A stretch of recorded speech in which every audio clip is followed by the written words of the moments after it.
Cumplieron 10 años de la publicación del libro, yo quise publicarlo, pero la verdad es que cada día en Chile los libros son más caros, la industria del libro también es muy pequeña. Esta es una autoedición, es decir, que todo salió desde nosotros, nuestros Claro. propios bolsillos pobres. No tenemos el auspicio de ninguna gran transnacional de los libros, entonces fue mucho más difícil. Y bueno, y sentí la necesidad, y además que el público lo pedía, ¿no? Como dice don Francisco, ¿no? ¿Qué dice el público? La gente preguntaba cómo conseguir el libro, de hecho muchos estudiantes. Este es un libro de estudio en las universidades extranjeras, sobre todo gringas, europeas, que lo pedían, lo buscaban, y yo dije, bueno, ya es hora de hacer una reedición. Estuvimos ahí negociando con una editorial, pero fue todo un proceso muy lento. Así es que dije yo, ya, bueno, yo tengo una propia editorial, pequeña, muy pobre, y dije, bueno, lo vamos a sacar con esta editorial. Así que nació el bebé y ahí está a disposición de todos, todas y todes. Muy importante además. Bueno, el nombre del libro hace alusión a una intervención, no sé si tenemos imágenes de eso en realidad, vamos a mostrarlo, que realizas tú en 1996, y quiero preguntarte primero sobre ese momento. ¿Qué sentiste en ese momento cuando haces esta intervención, que si uno lo ve para la época que era, fue revolucionario en una sociedad completamente conservadora? No es que ahora Chile no sea conservador, pero en esa época era aún más. ¿Qué sentiste en este momento y cómo lo ves ahora, años después? ¿Qué significó? Bueno, primero como una hazaña, contémosle a quienes nos están viendo y escuchando que estamos hablando de una intervención que yo hice en el edificio Diego Portales, se llamaba en ese minuto, ¿no? Ahora lo conocemos como GAM, el Centro Gabriela Mistral. Se realizaba un congreso internacional del Partido Socialista en Chile, estaba toda la cúpula, la nomenclatura del Partido Socialista, todo, Ricardo Lago, la hija del presidente Allende, en ese minuto justo hablaba la señora Tencha, y la invitada de honor era la primera dama de Francia, ex primera dama de Francia, Danielle Mitterrand, que es muy importante para Chile y para el socialismo por lo que hizo, ¿no?, su marido, su pareja, François Mitterrand. Bueno, y nosotros estábamos en plena campaña que es gran parte del libro, cuenta un poco eso, que es la despenalización de la sodomía. Hasta el año 99, las relaciones sexuales entre hombres eran castigadas por ley, con cárcel. Y bueno, y el primer hito, la primera campaña, el primer impulso político del movimiento, desde que se creó, fue luchar en contra de esa ley, por derogarla. Entonces, yo hacía un programa de radio, me acuerdo, en Radio Tierra, una radio que ya no existe, la primera radio feminista en Chile, en América Latina, una radio de mujeres, y ahí estábamos las colas, los homosexuales, los gays, súper adelantada con para nuestro su época, propio programa. además. Se llama Triángulo Abierto, ¿no? El primer programa de homosexuales, lesbianas, que la gente nos escuchaba con audífonos, así como estás Como tú algo ahora. prohibido un poco. Como algo prohibido, claro. De hecho, había gente que salía ¿no?, a andar en bicicleta para escuchar el programa y no lo escucharan en su casa. Bueno, entonces el programa sirvió como una plataforma para comunicarnos con la gente primero, y también para impulsar esta campaña en contra de esta ley castigadora, pero desde el mundo de la cultura, desde el mundo político. Bueno, y yo empecé a escribir cartas a artistas, me acuerdo, a intelectuales, andaba con un libro también haciendo que la gente firmara. Y se me ocurrió escribirle una carta a la señora Danielle y entregársela, ir a dejársela. Nunca me imaginé que me iba a encontrar con esta magna escena ahí en el Diego Portales. Bueno, nos infiltramos con mi amigo Héctor Núñez, que era militante también del Móvil de la época. Nos infiltramos, ¿Con nerviosismo? nos colamos. No sé, poquitito, porque la verdad es que cuando uno hace ese tipo de cosas hay como una adrenalina, no sé, no siento mucho nerviosismo. Lo que sí me llamó la atención y que fue como clave para hacerlo, bueno, fue el despliegue de una bandera chilena hecha con un hoyo, hecha con tijera. Cuando yo le hice el hoyo, me acuerdo que estaba mi abuelita viva y mi abuelita me decía que le dolía Es que como yo un hiciera acto eso. antipatriótico, Totalmente, de cierta forma. y un poco ilegal también para la época. Entonces me infiltré en el acto con el Héctor Núñez, Y bueno, y vi que estaba lleno de guardias, ¿no? Protegiendo a las autoridades que estaban ahí. Y uno de los guardias me dice, bueno, yo llevaba la bandera aquí escondida detrás, ¿no? Aquí entre los pantalones, abajo, en la cola. Y me dice que no me podía mover porque aquí no había ningún hueco, me dice el guardia. Entonces yo dije, mira, esta es la clave, porque yo iba a presentar la bandera hueca, pero él no sabía. Entonces estaba hablando la señora Tencha, yo me cruzo, ¿no? Me cruzo por la cámara, me meto a la escena, le entrego la carta a ella, nadie podía hacer nada porque era todo muy solemne, ¿no? Y nadie podía moverse. Le entrego la carta, ella no entendiendo nada, porque mientras le entrego la carta hablaba la señora Tencha, y después de eso yo despliego la bandera y la muestro, ¿no? para todos los lados, la bandera hueca, y bueno, no sé si vimos las imágenes, la vamos a ver, pero todo el mundo impactado, porque era una escena bien paradigmática. Y después la dejé en el suelo y voy saliendo y termina de hablar la señora Tencha y empiezan los aplausos. Entonces nadie sabía si los aplausos eran para ella, para la señora Mitterrand o para mí. ¿Qué sientes tú? Yo pensé que era para mí. Yo también creo que eran para ti. No, mira, lo más divertido, y de hecho estoy en una campaña, así que quiero impulsarla desde acá, es que en las imágenes que después yo me conseguí del basurero de un canal de televisión X, se ve que alguien recoge la bandera pero con mucho cuidado, porque era bandera hueca, pero al final es la bandera de Chile, po.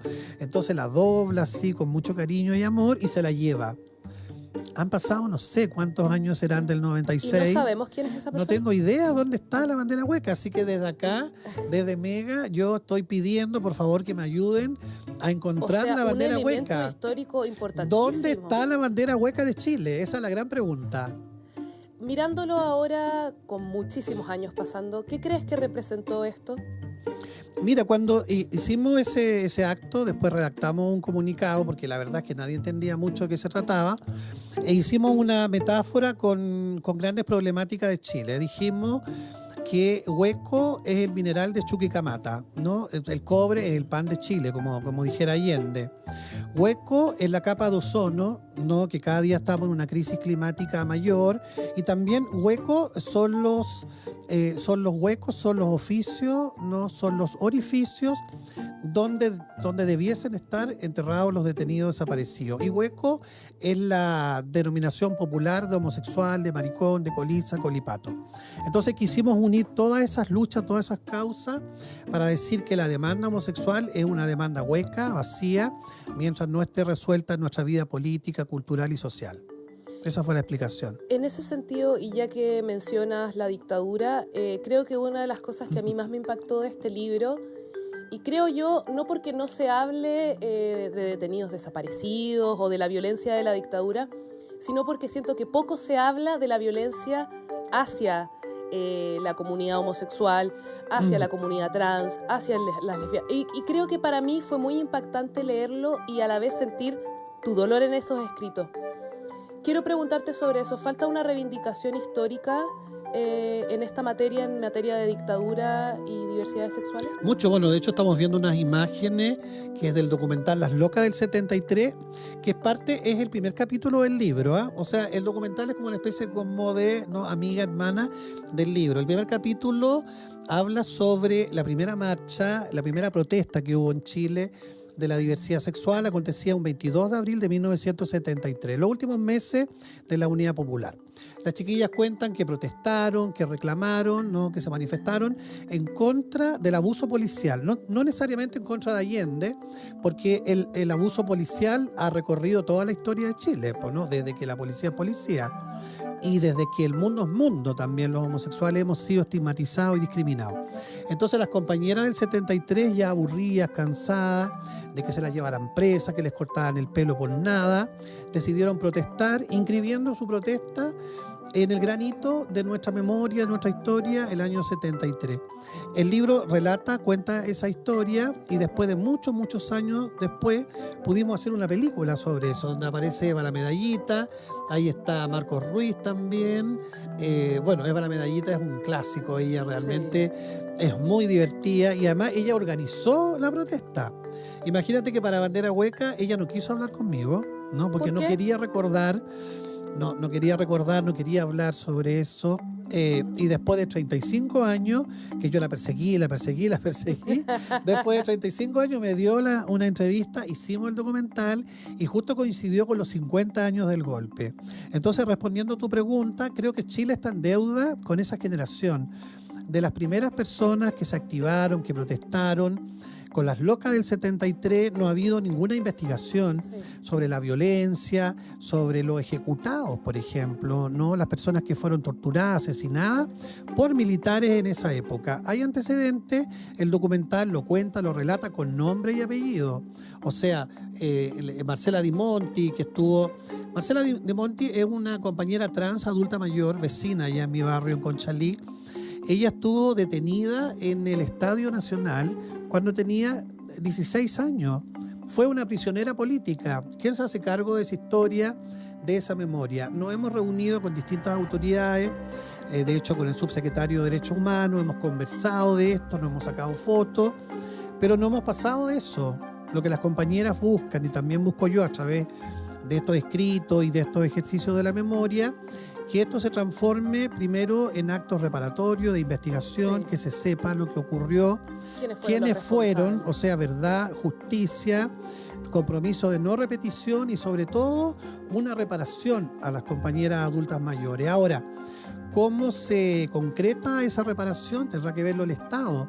Pero aquí ha habido reparación para detenidos desaparecidos, para ejecutados, para torturados. ¿Por qué no pensar también en la importancia, necesidad de reparar a estas personas que han hecho un aporte a la vida cultural, a la vida democrática de Chile?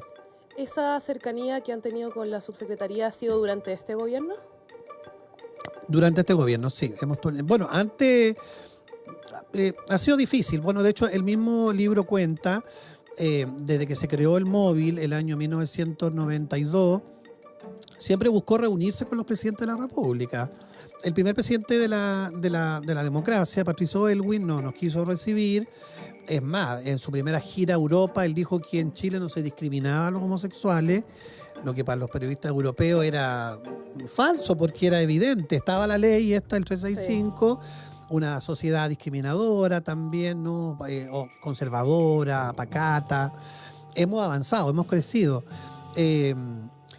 Ricardo Lagos tampoco nos quiso recibir, la presidenta Bachelet sigue en su segundo periodo, pero lo paradigmático es que el primer presidente que recibe a un grupo homosexual es el presidente Piñera, un presidente de derecha, que al parecer fue el que más abrió a estos temas y tuvo bastante suerte Piñera, porque todas las leyes de avanzada finalmente terminaban en su periodo. Sí. Acuérdate que los presidentes estuvieron jugando, ¿no?, a las cambiaditas.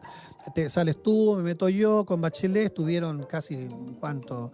20 años, 5 años cada uno, 10 años cada uno.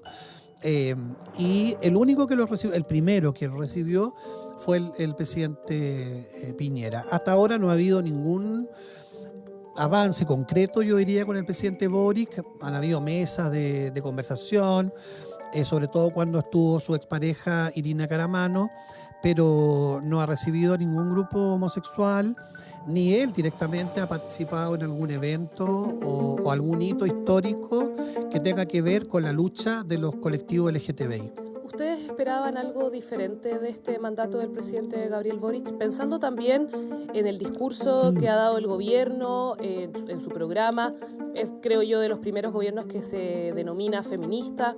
¿Cómo evalúas tú ese trabajo en torno a lo que ustedes están reclamando por parte del gobierno del presidente Gabriel Boric? Mira, hubo mucha esperanza del colectivo, de hecho muchos compañeros se movilizaron, particularmente porque en ese minuto existió el peligro de que pudiese ganar la elección un representante más de la derecha dura, radical, de una derecha también homofóbica, castradora, que negaba derechos de las mujeres, el derecho también de las diversidades sexuales. Y bueno, mucha gente se movilizó, mucha gente votó también con esa esperanza. Digo mucha gente porque yo no lo hice.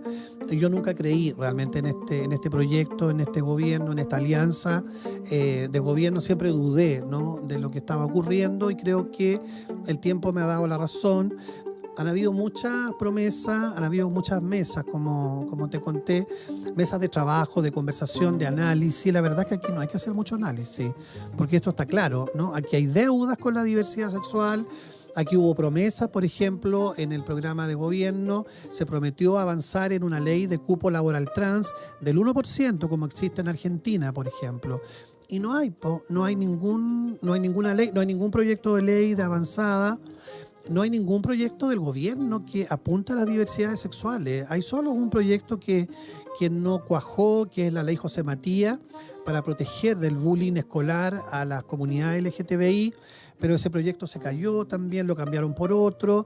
Entonces, en términos de las diversidades sexuales, aunque a mis compañeros de la diversidad, de los colectivos les moleste, no hemos avanzado en cosas concretas, ¿no? No hemos quedado solamente en la foto, en la promesa, en los encuentros, en la administración pública, en el trabajo. Hay muchos compañeros que trabajan en la administración pública, que son parte del gobierno y de algún modo siento yo que están cooptados por los partidos políticos del gobierno, dejaron de ser activistas, se transformaron ahora en funcionarios de gobierno, desconociendo y traicionando de algún modo la lucha originaria, ¿no? La lucha más sentida, que es luchar por nuestros derechos, sea el gobierno que sea, ¿no?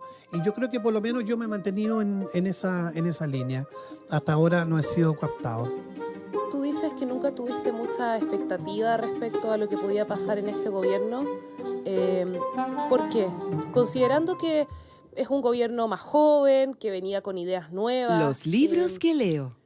¿Qué fue lo que pasó que desde el momento uno tú no tuviste fe en este proyecto? Bueno, porque la verdad es que yo soy bien crítico primero de la élite política, cómo se ha manejado, he sido crítico también, somos parte, no solamente yo, sino que muchos del colectivo fuimos parte, compartimos, adherimos, marchamos, somos, ¿no?, herederos de lo que se llamó en un minuto estallido social, que nosotros le llamamos revuelta popular, la exigencia de cambio, de transformación profunda de esta sociedad, ¿no?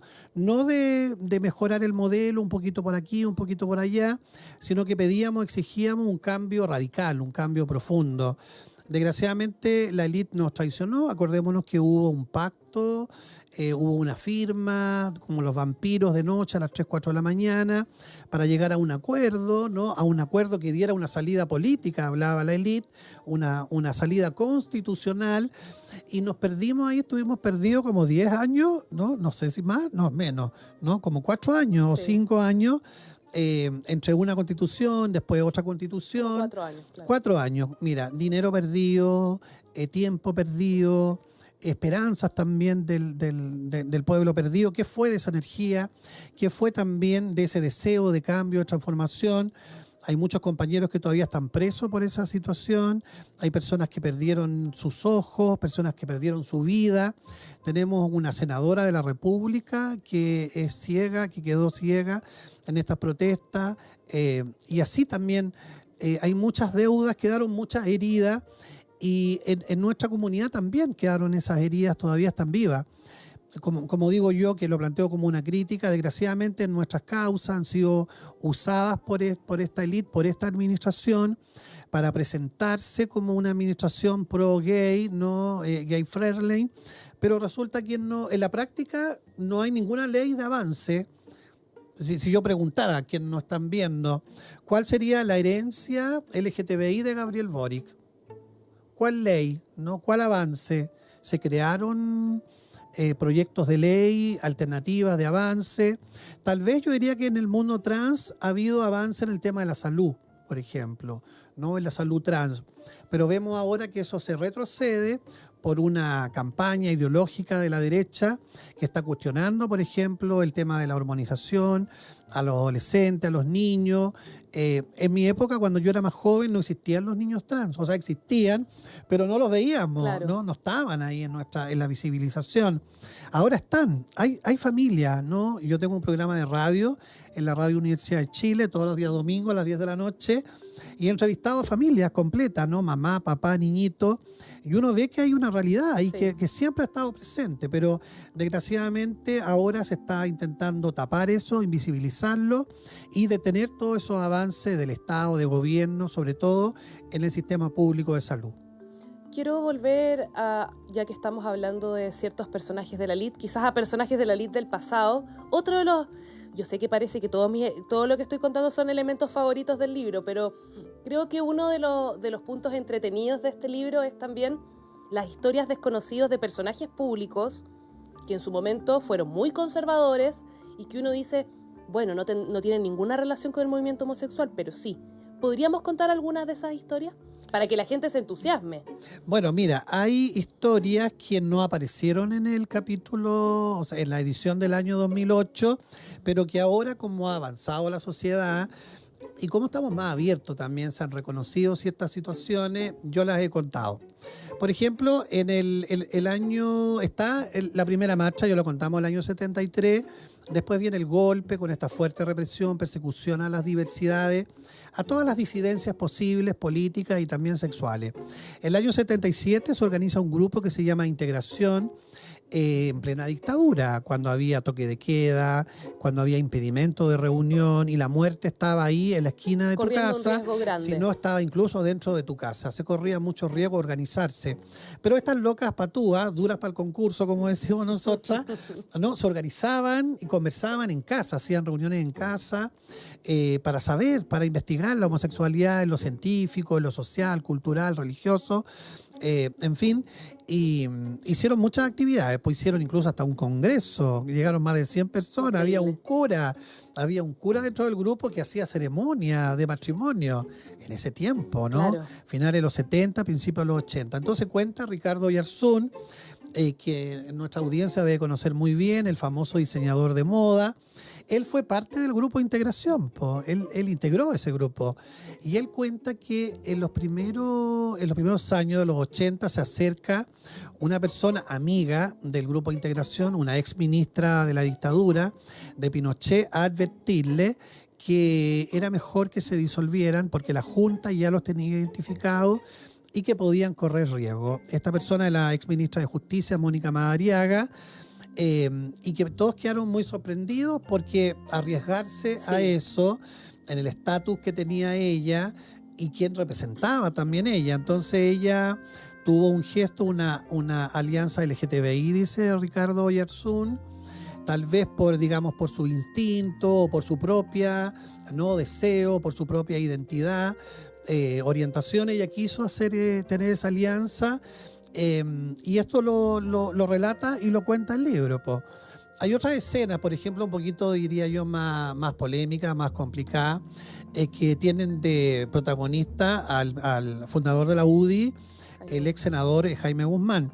Bueno, cuenta la historia que fuimos a un panel de una universidad privada, allá por Providencia. Entonces estábamos nosotros, Juan Pablo Sutherland, que es un escritor muy importante, y yo, y estaba también el dirigente de la UDI, en este caso el exdiputado Darío Paya, que en ese tiempo no era diputado, pues era dirigente de la UDI. Entonces me preguntan a mí si hay homosexuales en la derecha. Bueno, una pregunta bien difícil de responderla. Bueno, y yo no sé, pues esa perspicacia de la loca tal vez. Y yo digo que sí, que hay dirigentes homosexuales vivos y muertos. Entonces nos empiezan a exigir el nombre del muerto, imagínate, el nombre del muerto. Nosotros nos mirábamos con la Juan Pablo y estuvimos harto rato ahí dudándolo, hasta que aparece un nombre, ¿no? Decimos el nombre. Bueno, cuento corto, nos amenazaron, nos quisieron pegar, se suspendió el foro y hay que no sé qué pasó con esas imágenes, con ese foro. Lo que sí es cierto es que después con el tiempo de esto se habló, no de esto de lo que ocurrió, sino que se habló, digamos, derechamente de la homosexualidad, la relación de Jaime Guzmán, el fundador de la UDI, con la homosexualidad, y no lo dijimos nosotros, sino que lo dijo su propia familia, un sobrino de él, hijo de su hermana Rosario. Hay una película, hay una obra de teatro, El Tío, donde cuenta también toda su reflexión, todo lo que él vivió también, lo que vivió y lo que no vivió, con esta historia de la sexualidad de un personaje público tan importante, líder, fundador de la derecha más conservadora y de la derecha más homofóbica del país. Otro personaje relevante en el cual se habla en el libro es Rolando Jiménez. En su momento, el libro, la primera edición, por lo que tengo entendido, no publica la carta que hace en su momento el móvil. Hablemos un poco de eso, de esta...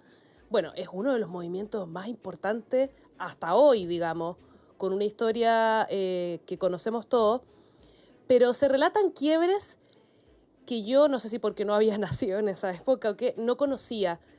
Si nos puedes contar de eso y también, ¿en qué está esa relación con Rolando Jiménez? Mira, el libro se publicó en el 2008. El libro es bien crítico del móvil actual, es bien crítico de Rolando. Yo lo conozco, pues fuimos compañeros. Yo era más jovencito, yo no soy de los fundadores iniciales, Sí. no llegué a ese minuto. Yo llegué cuando el móvil marchó. Aquí en la primera marcha, ¿no? Donde están ahí todos enmascarados, vestidos de negro, ¿no? Con máscara, emulando a los detenidos desaparecidos. Ahí yo me encontré con el móvil, ¿no? Yo era jovencito, pelito corto, no guapo, no sé qué me pasó, que algo cambió.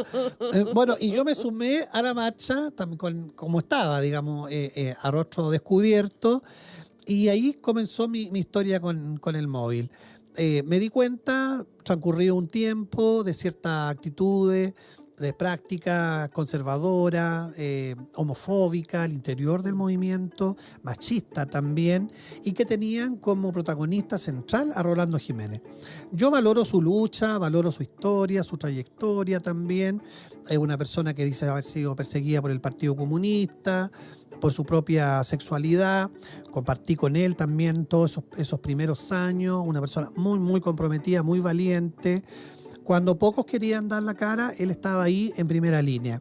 Pero la historia fue diciendo otras cosas y el libro recoge declaraciones de Jiménez en contra de las personas más femeninas, por ejemplo, las locas, como decimos nosotros, declaraciones también en torno al VIH-Sida. Que llama la atención porque Sí. además es un movimiento que busca todo lo contrario, digamos, reivindicación histórica, lucha de derechos, y es como una paradoja, ¿cierto?, que se genere esa misma discriminación en el grupo. Claro, cuenta otras historias también bien polémicas, que lo van a encontrar en el libro, que tienen relación con la expulsión de Rolando Jiménez del movimiento. Él hasta el día de hoy no reconoce haber sido expulsado, pero todos los que estuvimos ahí, los testimonios que aparecen ahí, señalan de que sí, que fue expulsado. Yo tengo hasta unos audios donde le pedimos las llaves, qué sé yo. Si eso no es expulsión, no sé qué es. Pero lo que sí hay un dato que me gustaría decirlo, es que el libro relata un hecho político bien dramático y delicado, que tiene que ver con la pedofilia. El año 95 se estaba discutiendo en la ILGA, en la Internacional Gay, la permanencia o no de un grupo que promueve hasta el día de hoy las relaciones sexuales entre adultos y menores, que se llama el grupo NAMBLA. Bueno, y resulta que la ILGA quería ser consultora de Naciones Unidas. Estados Unidos dijo, bueno, ellos pueden ser consultores de Naciones Unidas siempre y cuando no tengan dentro de su grupo a un grupo que promueva la pedofilia, el grupo NAMBLA. Esa era la gran polémica de discusión, de debate que iba a ocurrir en esta reunión. El móvil fue a esta reunión, nosotros designamos a Rolando Jiménez como nuestro representante y le pedimos que votara abstención, ¿no? Bueno, después supimos, cuando regresó de Estados Unidos, por lo que nos contaban los otros compañeros, que Rolando Jiménez había votado en contra de la expulsión del grupo NAMBLA, es decir, a favor de la permanencia del NAMBLA en la ILGA, que para todos fue muy sorprendente porque nunca entendimos las razones y además que estaba traicionando el voto que había, ¿no?, señalado del movimiento. Yo cuento todo eso en la primera edición del libro y grupos evangélicos, integristas, homofóbicos usaron estos datos para acusar a Rolando Jiménez, ¿no?, de cosas que no tienen relación con el libro, porque el libro cuenta un hecho político, sí, no está atribuyendo ningún delito a ninguna persona, pero desgraciadamente estos grupos evangélicos hasta el día de hoy usan esos elementos para hacer acusaciones infundadas respecto de Rolando Jiménez y su rol y sus prácticas sexuales. Bueno, el libro publicado en 2008... Después tuvo como una polémica bien grande con el movimiento de Jiménez el año 2009. Ellos no, en el primer edición no aparece el documento del móvil porque no existía ese documento. Pues ese documento se publica el año 2009, o sea, un año después que Se demoraron publica. bastante en hacer la Se réplica. demoraron en investigarlo, ¿no? Con lupa. Bueno, y mira, critican el libro, por supuesto, me acusan de visceral, bueno, aquí al final dice, Sí. me acusan de perverso, malicioso, imparcial y visceral. Y que toda la razón que tiene este libro es la maldad. Es que yo soy una persona mala, por eso escribo este libro. Y bueno, soy tan mala que este documento del móvil, que me parece muy sabroso, porque es una especie como de bandera hueca chiquitita, lo incluimos aquí en el libro, así que es parte del libro, hasta con falta de ortografía está incluido. No puedo no preguntarte por una figura muy relevante para la cultura, para el movimiento. Pedro Lemebel, ¿qué significó su partida? ¿Y cuáles son los vacíos que deja también? Bueno, Pedro fue un gran amigo, ¿no? Amiga y rivales, como decimos las locas. Tuvimos una relación tensa, intensa, de mucho amor, de mucho cariño. Al final se tensó un poco por las rivalidades de las locas también, ¿no? Antes de yo ser el Che de los gays, nuestra relación era súper amorosa, pero el día que yo me transformé en el Che de los gays, como que algo cambió. Y de hecho fue él el que me dijo, él me dijo, hoy, ¿qué hablas? ¿Sí? Me dijo, hoy, Víctor Hugo, deberías crearte un personaje, me dijo. Nunca imaginándose que finalmente yo iba a crear este Che de los gays. Mira, conversamos mucho, compartimos mucho. De hecho, yo soy un poco por él, porque él me dijo que creara el personaje y por muchas conversaciones también yo comprendí que uno no es solo homosexual, sino que también uno es más que eso. Es homosexual con apellido, como decía él, ¿no? Homosexual y de izquierda, homosexual y proletario, homosexual y luchador. Aprendí también de la importancia de la lucha por los derechos humanos, de que nuestro corazón está en la izquierda, por eso que me diferencio de los homosexuales de derecha, que si bien ellos tienen todo el derecho, ¿no?, a ser como ellos quieran ser, nadie es perfecto, si ellos quieren optar por una opción política, pero no es la opción política que defiende su derecho, su vida, ¿no? Pero bueno, la libertad es libre, como se dice. Y con Pedro aprendí a mirar con ese ojo de loca, no se equivoca. Fue muy triste su partida, yo la acompañé también en sus últimos minutos. Hasta el último minuto él fue una persona muy alegre y muy perspicaz y además muy bromista. Voy a contar un solo hecho. Me encanta. ¿No? Estuvimos, bueno, siempre nosotros nos peleábamos y estábamos peleados un mes o, no sé, 20 días y después nos reconciliábamos y así estábamos, ¿no? Como esas amistades tensas, intensas. Pero muy, muy, muy intensas. Y me acuerdo que un amigo me cuenta que el Pedro estaba muy enfermo, nadie se imaginaba la gravedad de su enfermedad y tampoco nadie se imaginaba que iba a morir, tampoco él, ¿no? Por eso que no dejó nada escrito, no dejó ningún testamento.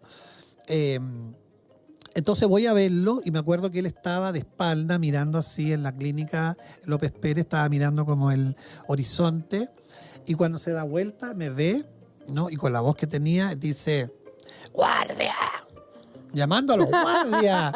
Imagínate, y todos nos quedamos así. Yo me asusté realmente porque yo pensé que de verdad estaba llamando a los guardias, po. Y no, era una broma. Era una broma del Pedro. Conversamos harto, me preguntó mi abuelita, me preguntó en qué estaba yo.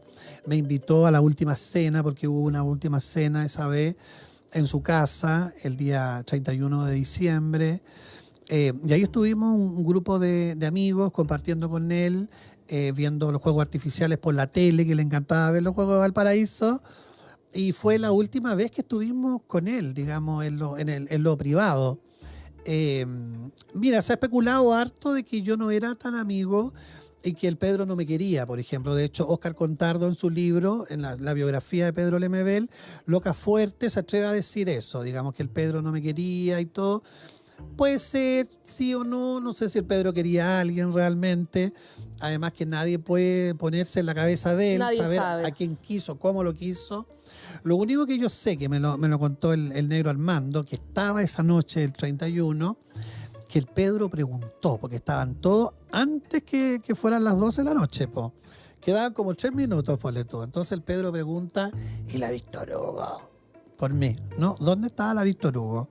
Termina de preguntar y suena el timbre y era yo. Entonces, bueno, si la loca no preguntaba por mí en ese minuto, digamos, cuando la vida se le iba, cuando eran los últimos suspiros también de su loca existencia, si preguntó por mí es por algo, po. De todas Entonces maneras. yo entrego solamente ese dato para desmentir, ¿no?, este libro infame, Loca Fuerte, de Óscar Contardo. Se nos está acabando el tiempo, pero tengo que hacer una última pregunta. ¿Quién crees tú que toma ahora la bandera de lucha? ¿Quiénes son los referentes ahora del movimiento? ¿Existen? Yo creo que son las infancias trans, esas infancias trans castigadas ahora, que quieren ocultar, estas infancias trans que quieren quitarle derecho también a su propio cuerpo, a decidir también por su propio cuerpo. Es muy impactante porque tú sabes que yo viví muchos años con mi abuelita Luzmira, ella es parte del libro, es parte del documental también, El Che de los Gays, una mujer de campo, una mujer muy sencilla, no comprendía esto de la homosexualidad, la verdad, ¿no? Ella no quería que yo fuera homosexual, ¿no? Me decía que podía hacerlo, pero para callado, o sea, que no lo contara, que no lo dijera. Y cuando me veía en la televisión y todo, como que le daba un poquito de vergüenza a mi abuelita. Entonces, poco a poco, como que la fui yo como convenciendo, ¿no?, y educando sobre la homosexualidad, hasta que aparecen los niños trans en la televisión. Entonces ahí como que volví a perder a mi abuela, porque no entendió, ¿no?, digamos, este salto que hubo. Me imagino hecho, que le costó la primera parte, esta segunda debe haber sido muy claro, difícil. porque de hecho para nosotros mismos, que somos locas más viejas, para nosotros los trans siempre eran como personas mayores, ¿no? Nunca adolescentes. Y ahora hemos descubierto que los trans, primero siempre, las trans siempre han existido, que hay trans masculino, femenino, que hay personas no binarias también. O sea, hay una multiplicidad de sexualidades. Como dijera nuestra querida poeta fallecida Carmen Berenguer, hay sexualidades por venir que no sabemos también cómo se van a realizar. Para las locas antiguas era, no sé, maricón, lesbiana y travesti, y eso sería, ¿no? Homosexual, lesbiana y travesti, y nada más. Pero ahora vemos un abanico de diversidades sexuales, de género, de identidad, y yo creo que ese abanico nuevo, sobre todo de las infancias trans, es el futuro. Ahí está la posta, ahí está también, ¿no?, la memoria de nuestra lucha. Por eso que el libro hace ese recorrido, primero con las personas adultas mayores, hasta terminar también, espero yo, en una segunda ya edición, pero ya el libro avanzado, que sería como Bandera Hueca 2.0, hasta llegar ahora con la historia de las infancias trans, de la escuela Amaranta. Aprovecho de enviar un saludo a nuestra querida amiga Evelyn Silva, a su hija Selena. Tú sabes que hay un colegio para niños trans que funciona aquí en Ñuñoa. Sí. Ojalá que no hubiera un colegio para niños y niñas trans, que ellas y ellos y ellas pudiesen estudiar en los colegios como estudian todos. Todo el mundo. Que no fuesen segregados, pero desgraciadamente son segregados, son discriminados. Hay una alta tasa de personas trans jóvenes que se suicidan. Por eso que era importante este proyecto de ley José Matías, Sí. porque hay que impedir, hay que poner un coto, hay que poner una barrera a la discriminación, al estigma, ¿no?, y también a los crímenes de odio. Basta ya de crímenes de odio. Este sábado se van a cumplir 36 años de vida, si hubiese estado vivo, Daniel Zamudio. Estaría de cumpleaños, pero no va a celebrar su cumpleaños porque fue asesinado por un crimen de odio feroz que marcó la historia de Chile, que marcó la historia también del movimiento homosexual. Ojalá que no tengamos que seguir recordando, que seguir conmemorando, que seguir también llenando, ¿no?, de nombre el cementerio general donde está la tumba de Daniel Zamudio. Así que llamo a todos los que nos están viendo a unirse a esta causa. Estamos en una campaña por renombrar el Parque San Borja, ¿no?, ponerle el nombre de Daniel Zamudio. No hemos tenido mucho éxito con la alcaldesa de Santiago, que al principio estaba de acuerdo, pero ahora a lo mejor por razones electorales no quiere mucho. La invitamos a respetar su palabra, su compromiso, y particularmente a la ciudadanía a acompañarnos a esta cita con la historia de este fin de semana para celebrar, conmemorar el cumpleaños de Daniel Zamudio, porque él sigue viviendo en nuestros corazones. Víctor Hugo, quiero agradecerte tremendamente por estar con nosotros en Los Libros que Leo. Bueno, muchas gracias y felicitaciones por este programa, que es uno de los pocos programas de la televisión sobre libros. Así que los invito a buscar ahí en librería o en las redes sociales, Hugo Paso, en la librería Nómada, el libro Bandera Hueca, Historia del movimiento homosexual en Chile. Con esto nos despedimos de Los Libros que Leo. Les mando un abrazo gigante a todos y a todas.